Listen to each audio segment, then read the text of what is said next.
Welcome to Riding Blind. I'm your host, Dan Bracken.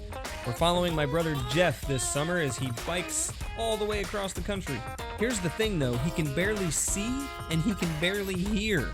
He's got this little thing called Usher syndrome, and he's out to raise awareness, and he's riding for a cure. This week is exciting because Jeff has just been traveling across the entire state of Washington, and he has just crossed over his first state border, finishing the first of 9 segments in the lovely town of Kellogg, Idaho.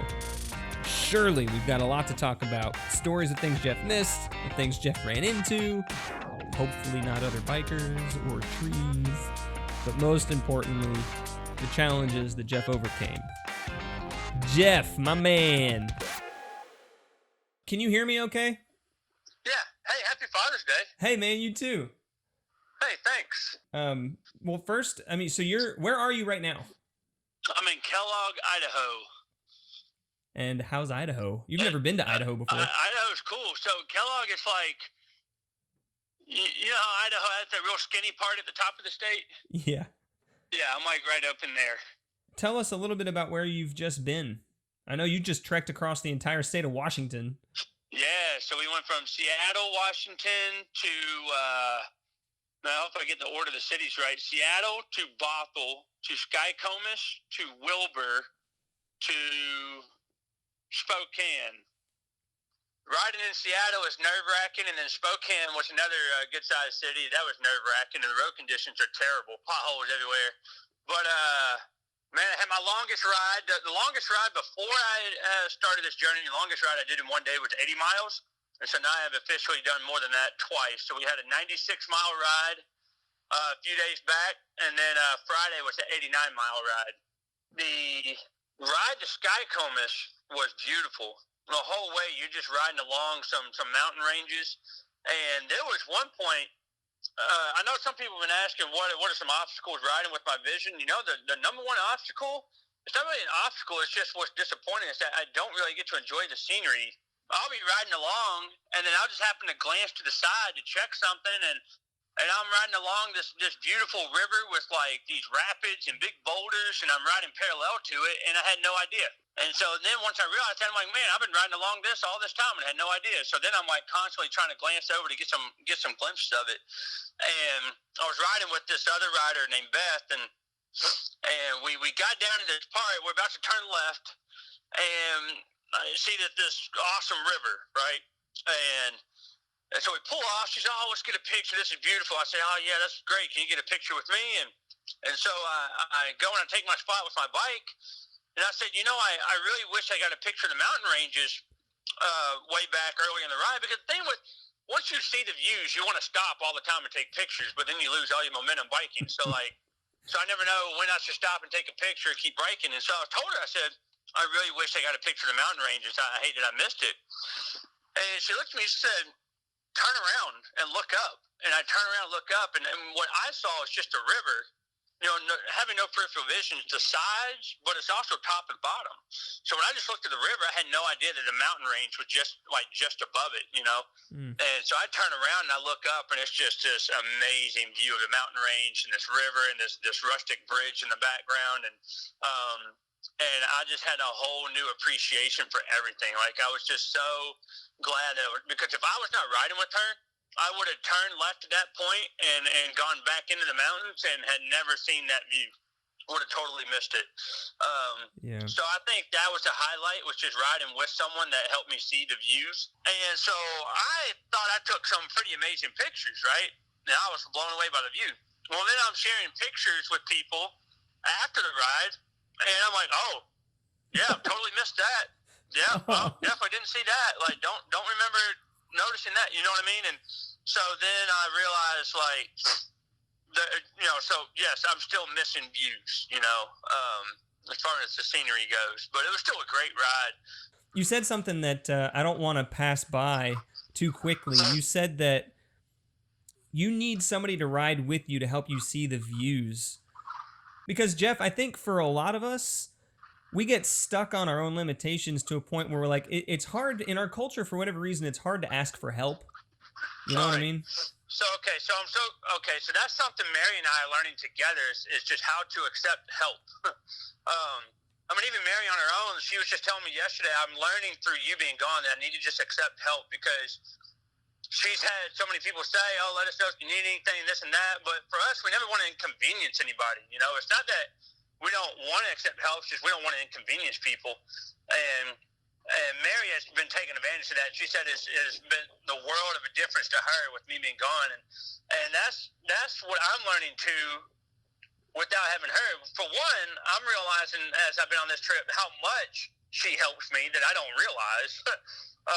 How much she prevents me or keeps me from running into people or tripping over things, and you know what I mean. Now that I don't have her and I'm doing those things, I'm about taking out 3 people already.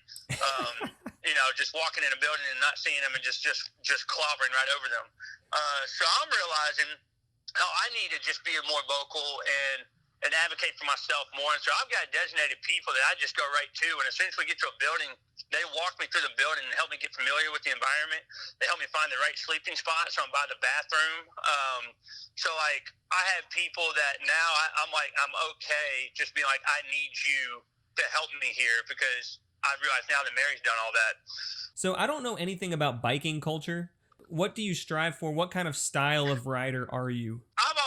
I've never wanted to ride with the group because, if you're like doing real biking and you do these things called pelotons where you ride in groups, and so you have the lead rider that helps kind of break like a wind barrier, and you form this group. You can draft behind them, and then you can take turns drafting to keep your legs fresh, etc., and kind of helps you go at a faster pace. Well, I can't do that riding a group like that.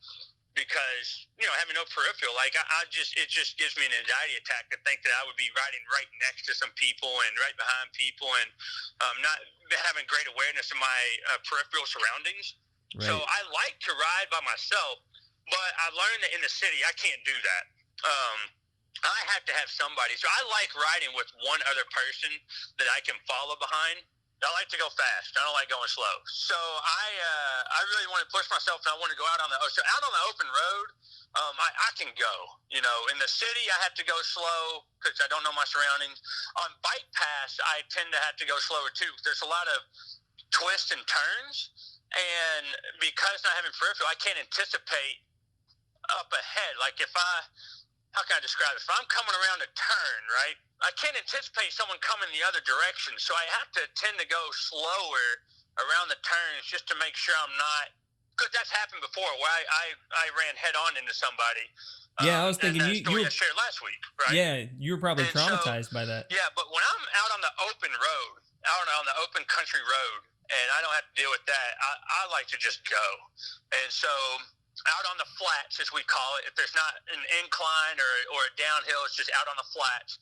Now, out on the flats, I go about 22 miles an hour, 22 to 24 miles an hour. Well, the other day, we had a lot of open riding, but we were going to come into Spokane, Washington, which was a city. And I really did not want to be ahead of everybody and just have to wait for someone. So I had another rider who's a real strong rider, and she wanted to get in relatively quick because she had friends she was going to meet up with. And so I just kind of notched down to her pace a little bit, but a little more than her pace, and just let her draft behind me. So she drafted behind me and dealt with basically no headwind. So this draft, it can suck you. It can kind of suck you in a vortex where you can just get right in behind the lead rider, and there are spurts where you don't have to even pedal. You can just coast right behind in the draft. So I was able to just draft her in at a good pace, and then once we got to the city, she took the lead, and I followed her through the city. So it was a win-win. I got her there quicker, and she got me there safely. I tend to forget because I've grown up with your hearing impairment, and I tend to think it's such a normal part of who you are that it doesn't even appear to be a limitation anymore through my eyes. And so, yeah, there's got to be moments throughout your ride where your hearing impairment comes into play, too. Yeah, and that's the thing. When I talk about ushers, I would talk about my eyesight, but that's because, as I talked last week, I've had my hearing impairment my whole life. Right. The eye part is relatively new, right? We have someone from England, and I have someone from China, and I don't follow I rely so much on lip reading and familiar sounds. So people with accents, I really struggle with. So I have a couple people in our group that I want to have conversations with, but I avoid it. I avoid it because I want to save the awkwardness or the embarrassment where I don't want them to feel like it's their fault because they have an accent when really it's me because of my hearing impairment. And it's awful. It is, but it's the honest truth. So I avoid some conversations sometimes, or even in different regions of America with different accents, I have a hard time following those conversations. They're not familiar sounds.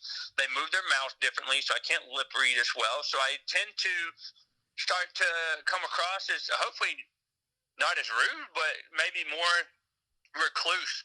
And it's because I'm avoiding that awkwardness or those embarrassing moments or just the struggle of following a conversation. As the other riders began to discover your condition, what was their reaction? They're probably either thinking, "Oh, great! Like this guy is gonna bog us down," or maybe they're excited to join you in the challenge. I don't know. What was their reaction? Well, so when we were in the first 2 days in the city, they didn't really know what I was capable of, like as a rider, Okay. because I was just staying with the group, and they were great about they asked me and there were riders that came in like a day late, so they didn't. So I guess other people told them, because then they came up to me. It's like, so I understand you don't have peripheral vision. Like, so what do I need to do to help you? And one of those questions came. We had crossed the street, and so I was walking on the bike, and I walked right into a sign, like a street sign. I didn't see it. My shoulder just clipped it. And the person beside me, her name was Bobby. She was like, "Oh, yeah. So I understand you don't have peripheral vision. What do we need to do, or how can I help?" And there have been times where they might even go overboard, but they're like, "I don't know the best way to help you, so I'm hoping this helps." And they just so. And I have my designated mom, Cindy. She's the one that every time we get to a new building, the first thing she does is she grabs me and she takes me through the building. So they've been very understanding. They've been very supportive. They've been very encouraging. So when I did, I clobbered into someone yesterday, walked right into her, and almost made her spill her coffee all over herself. But she was able to. She was like, "Oh, I'm sorry. I should have paid attention where I was going." So they have done nothing but make me feel very comfortable, and make me feel okay with making those quote mistakes, I guess. Mom was actually very worried that nobody would be there to take care of you. Well, they have been taking care of me, and and a lot of that is learning how to advocate for myself. As a teacher, our special ed department, we talk about our special ed kids need to learn how to advocate for themselves, but it's so hard. And for me, it's hard because I don't want to feel like a burden to people, and that's something I'm learning on this trip is that I'll be more of a burden if I don't advocate. Right. You know what I mean? I'll be more of a burden if I'm slowing people down with getting the luggage out to the vehicle every morning. Yeah. Or trying to find my way around the building, and being late getting things done. And so I would be more of a burden if I didn't advocate, but it's still hard. It's hard to advocate for yourself, because you don't want to make it about you. You don't want to inconvenience people. But that's something I'm learning. And I've learned that, when you don't advocate and people don't know, I've come across I've gotten very rude looks, when I run into people at the grocery store, or first time I moved into our new house, I went for a jog, and there was a neighbor. I ran with my hearing aids out. There was a neighbor hollering at me and waving to me, trying to get my attention to say hi, and I never knew. Mary saw it down the street and had to go up and explain to the guy, "Oh, he didn't see you or hear you." So. Yeah, it's important to let people know so that they are aware, and then give people more credit. People are willing to help. It's a hard thing for anybody, I think, to communicate what they need, because just what you said, they don't want to be a burden. Over the past week, what was your most difficult ride? Well, just ride was the 96-mile ride. That was because it was 5,000 feet of elevation gain in the first half, and then all right, so I got in trouble with our school librarian for giving too much information about sleeping naked last week. But this might be TMI. The 96-mile ride was the hardest because my left nut just hurt like crazy. And every time I would go to stand up, it was just excruciating pain, and I'd stretch it out a little bit, and I'd sit back down, and then it would be pain again, and then it would kind of, so it was just, God, it just hurt. And I would just scream, by myself, and I would just scream like, ah, ah. So people just thought you were grunting trying to get up the hill. Yeah, something, Hey, yeah, Jeff. No, it just hurt. Jeff. Yeah. Do we need a little bit of context here? Is this related to a past injury?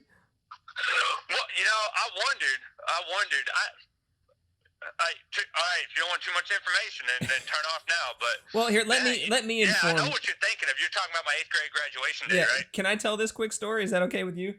Yeah, go ahead. So I'm sleeping at a friend's house. I'm in high school. Jeff is graduating 8th grade, and I wake up in the morning and I ride my bike home. And as soon as I pull up into the driveway, our dad is frantically searching for his keys, and Jeff has his legs spread out and he's like waddling out the front door real slow. And he's got.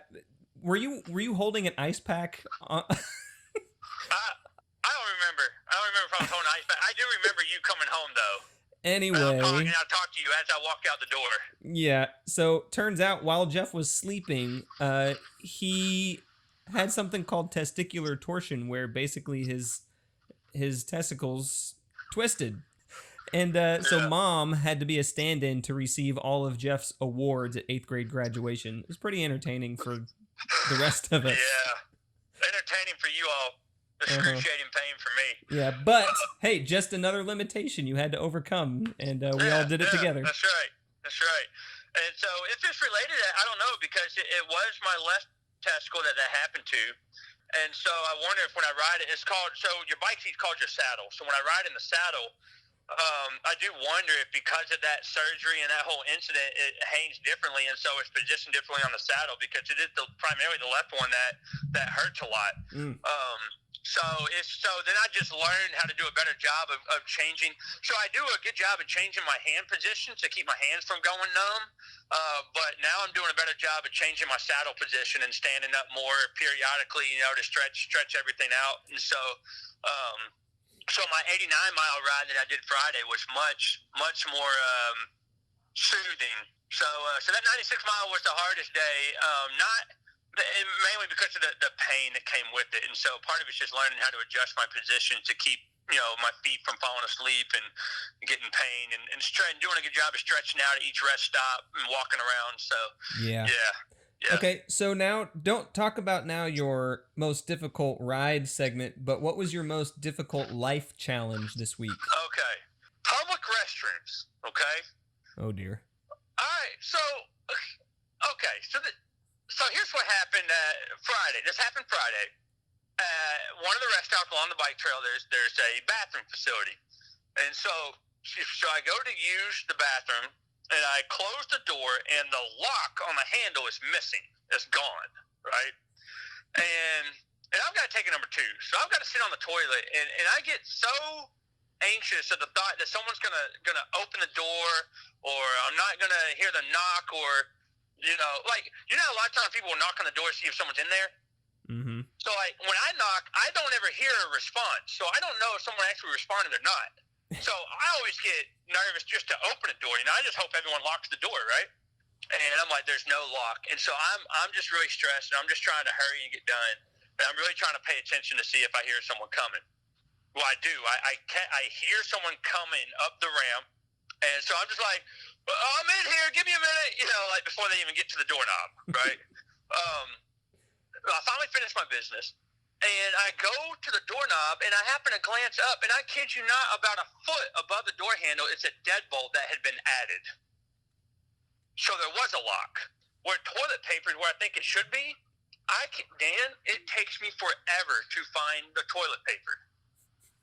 Like, I have to scan side to side, up and down, to find the dang toilet paper, because if it's not, like, at my leg level, and it's, like, up by my head, like, I don't see it. That's the honest truth. That was my biggest life challenge this week. It's just using public restrooms. Wow.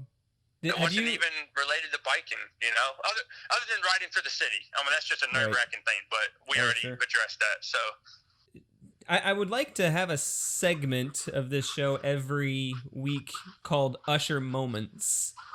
You've kind of briefly shared a couple already, but do you have any particular funny Well, funny for the rest of us, maybe not for you. Usher moments this past week. So at this point, I'm riding with the riding buddy named Adam. Um, Adam is actually a dentist. He's around my age, and so we're riding together, and we get to the Idaho state border. So naturally, we got to get off. We got to take pictures of each other, and I wanted to send a video right to the whole family, to you, mom, dad, my kid, everybody. So we got that group video messaging app, and so I get it out, and so I just go to take the video of the Idaho Welcome to Idaho sign, and so of course I pull the phone up. Well, what I did not see in my own peripheral was that Adam was right next to the sign peeing. He was taking a potty break. And so I didn't know that. So I started the video, and it was in my phone. So when I look at the phone video, I see him right there in the side of the phone peeing on the video. So I was like, oh. And so I had to move the phone over to the left to get him out of the view. So, yeah, so my whole family saw Adam peeing into the state of Idaho. Oh, dear. Yeah. Yeah, and then I had mentioned, I guess I can tell a little more. So I think it was yesterday, yeah. We had gotten done eating dinner. A church had provided dinner for us, and I was trying. And that's another thing I can never find. I can never find the trash can. And so I had my plate and my cup. I was trying to find the trash can. I was walking. I was just walking straight. It was in a pretty dim lit area, and this lady Bobby, she's shorter than me. She only comes up to my chest. So it's short people that I have to watch out for. She was walking across to the trash can of all places, the thing I was looking for, and I walked right into her, just barreled right into her. And so I think she marks the third or fourth person that I've walked into on this trip in this last week. It's becoming a common theme. Yes, a common theme. And if I had Mary here, that wouldn't happen. But if I had Mary here, whenever we do potlucks at churches or if it's a buffet, she actually goes and gets my food for me. And she throws the food away. And as being on this trip, it helps me realize how much that really does help. And that's the thing. When we're at those places, I feel bad because I feel like I'm that, controlling husband that, makes her wife, her wife does everything. You know what I mean? Yeah. And I don't want people to get that impression. I mean, that's not what it is. I want to serve Mary and take her trash for her, but that's why. Because every time I run into someone, it's been because of something like that.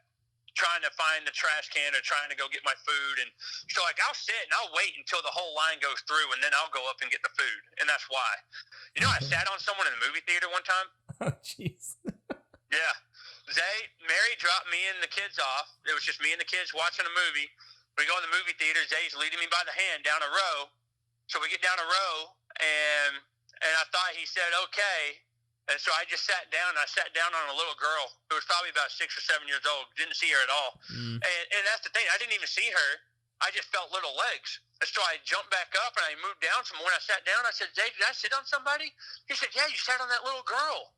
And I was like, oh, my gosh. And so I look up. It's dark in there. I can't even see if the mom or dad is sitting with her, if they're, looking at me disgusted or what. But my big butt was right in the 6-year-old girl's face. So... yeah. Oh there you go. Gosh. I know you wanted to raise awareness for Usher syndrome to inspire people. Surely is at the core of why you decided to ride your bike across the country. How did you wind up with Fuller? So I just got online and just started looking for ways to do it. And there are ways you can do it on your own. You can hire a touring agency to plan everything out, but that was going to be too much money. And I came across Fuller Center. And I was like, oh, that's a really cool organization. I got to raise $4,500 for them, but I'm kind of wanting to do this to raise money for Usher and some other things. So I kind of put that on the back burner, but it just kind of kept popping up. And, in Proverbs it says, in his heart, man plans his course, but the Lord determines his steps. And I felt like, every summer as a teacher has always been devoted to missions in some way, whether it was ministry in Philly and Detroit, going to Honduras, focusing on a local church last summer. Has always been given to missions as long as I've been teaching it has. And it was almost like God was saying, look, you have in your heart to do this trip across America, and that's great, but you're still going to give your summer to me. And Fuller Center is a Christian organization that aims to eliminate poverty housing, basically. So they have They're in 20 countries around the world where they build homes for impoverished people to provide them with a safe home to live in. And then America is very focused on like maybe storm damage for people with low income and impoverished or having a handicap and they need some adaptations made to their home. So along the way, we have build days. So our first build day was yesterday in Kellogg. We had 6 different homes that our group split into and worked on 6 different homes. And so the money I raised, $4,500, goes directly towards the building materials to build for these people that have a need. So yesterday, I was at a home where the mother and the daughter are both confined to a wheelchair, and their back deck was kind of old and rotting away and couldn't really support the weight of them two and the wheelchair. And so we went in and tore out the deck and basically rebuilt the support and then put down new flooring on top and painted it. And then there were 5 other homes that were being worked on, whether it was there was one home that needed a new roof. And so there was a contractor out there that was kind of directing our people what to do and how to rebuild it. There was some painting that needed to be done. So that's what we'll be doing along the way. It's amazing. Yeah. That's amazing. Although it sounds pretty exhausting to me. Yeah, it is. That's why it's nice to have a rest day today. Are you surprised that Fuller Center even let you do this? Like, are you not a liability to them?